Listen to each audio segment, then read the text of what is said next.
GPS is all the rage in RC receivers and telemetry modules. Let's take a look at the SR86A-G GPS receiver from Detrum.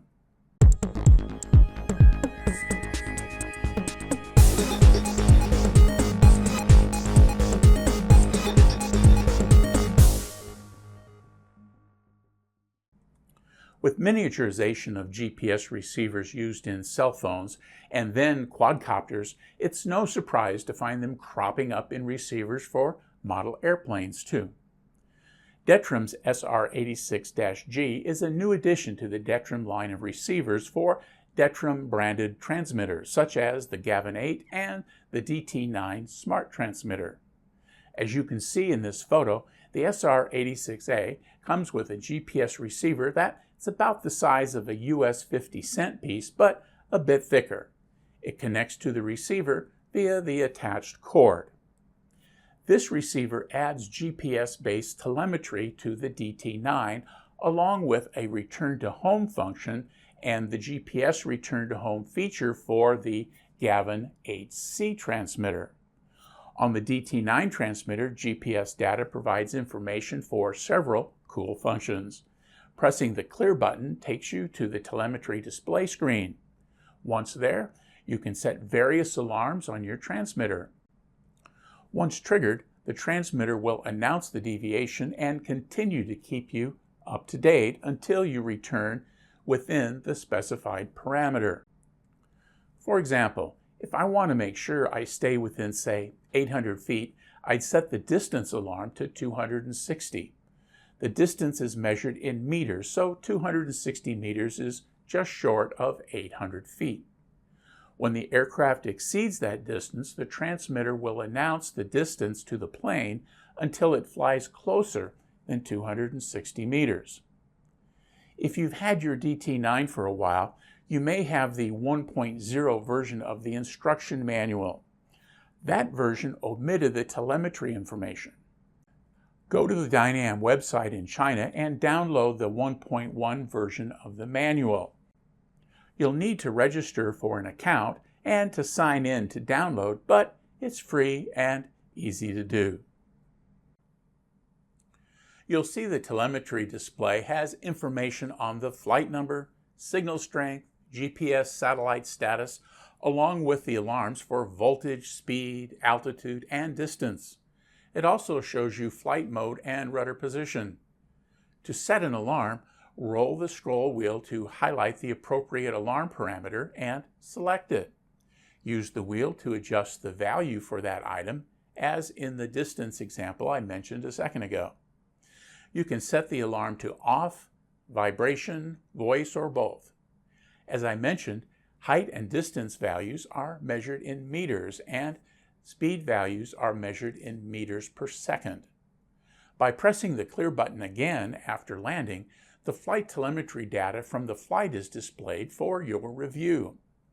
Again, make sure you download the 1.1 version of the instruction manual if you don't have it. The icons definitions are very helpful until you get the hang of them. Here's a quick look at the DT9's telemetry setup and flight record screens. So let's look at the telemetry screens on this DT9. Here we've got the main screen. I've got the DT9 connected to the model airplane. The model airplane is just out of the frame over here, and so we can get some data back from the receiver. So to move into the telemetry screen, you simply press the clear button, and so you can see the last flight was flight 5. It's 6 GPS satellites it's located. The signal strength is a minus 45 decibel. And that's pretty good. You know, on your cell phone, getting down to minus 60, 65 is still a good signal. So minus 45 is a good, strong signal. Here are a number of icons that represent the various data that you can receive. The first one here is voltage. Now, I don't have a voltage sensor on this receiver, so it's reading 0. Here is speed, and it's, you know, just searching, so it's not moving, so it's down there. The rate is meters per second. Here is altitude. It's 1.7 meters high, and so it's about 5 feet off the ground, so that's pretty close. Here it's distance, and the distance is not right. We're not 9 feet away from it, but with the radio that close, that doesn't really shock me. Here is the mode that the gyro's in. So if I change my gyro to gyro on, you can see it changes to gyro. And if I go into what it's called safety or the auto recovery mode, you hear the airplane buzzing. That's step 3. There's gyro, and then it's manual. And then if we press clear again, we end up with another series of information. And all of these icons are explained in the owner's manual. Again, remember, owner's manual 1.1 for this DT9 gives you this information. 1.0 doesn't. And so you can give the yaw and the pitch. Here's the latitude and the longitude out to a number of decibel places, and that's all being picked up from the telemetry from the receiver. So here's some additional things, and just to notice that the speed is in meters per second, and distance is in meters as well. So as you set some of these things up, you'll want to make sure that you're aware of the things that you're setting. You can see over here there's a little speaker, and if I highlight that item, you come up with 3 choices here. One is you can set a distance alert, and it can be a buzz or it can be a voice. The distance, the maximum you want it away, and then the minimum distance. And then if you are flying within that range, it'll be quiet. And if you exceed that range, either on the minimum or the maximum, it'll tell you. Now, in this case, I've got the minimum or the maximum distance set really low. I've been trying to do just some experiments with what it looks like. And so it's at plus 30, that's 30 meters, so it's about 90 feet. And this can be set with the wheel. You just identify which one you want, press it, and then you can grow that up to very, very large distances. But again, remember that it's meters, not feet, okay? And then to get out of this, you just simply back up. And then you can do that for these other things as well.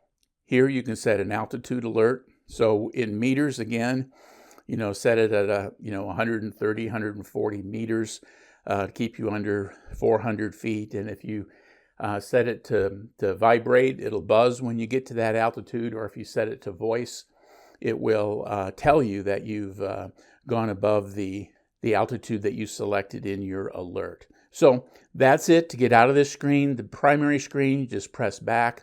And so that's the telemetry screens on the DT9.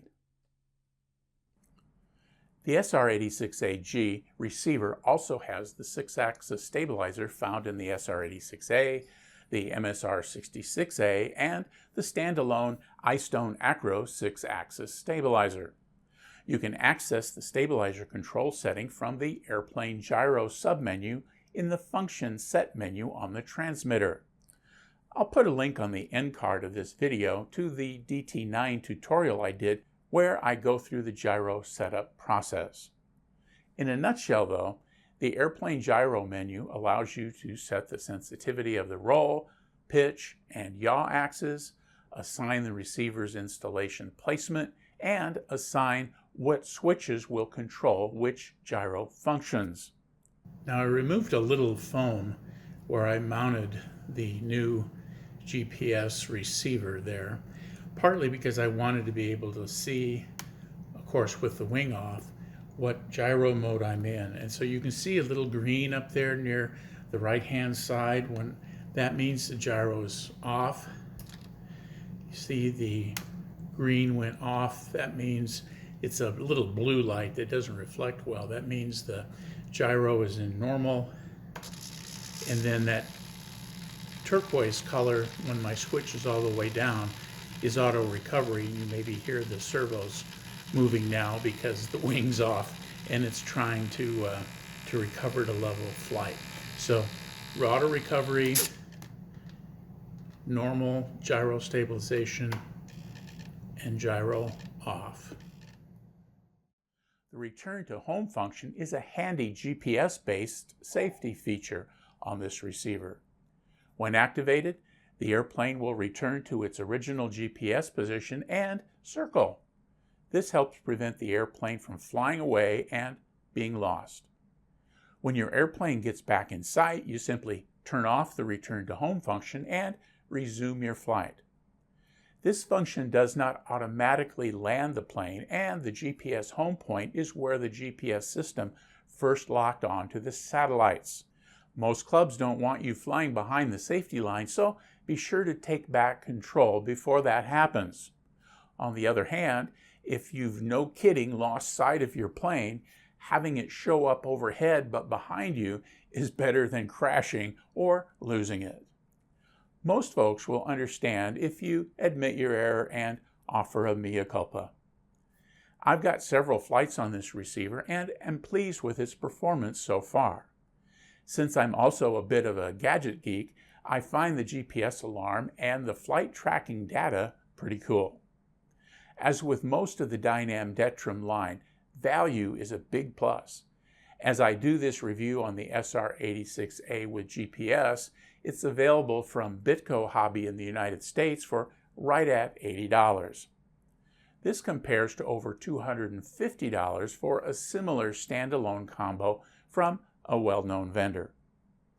Before I go, I want to thank Bitco Hobby for providing the receiver for this review. I'd also like to ask you to click on the thumbs up icon below if you found this video helpful and to subscribe to the RC Planeviews channel. Be sure to click on the bell icon to be notified when I post new videos. Thanks for watching.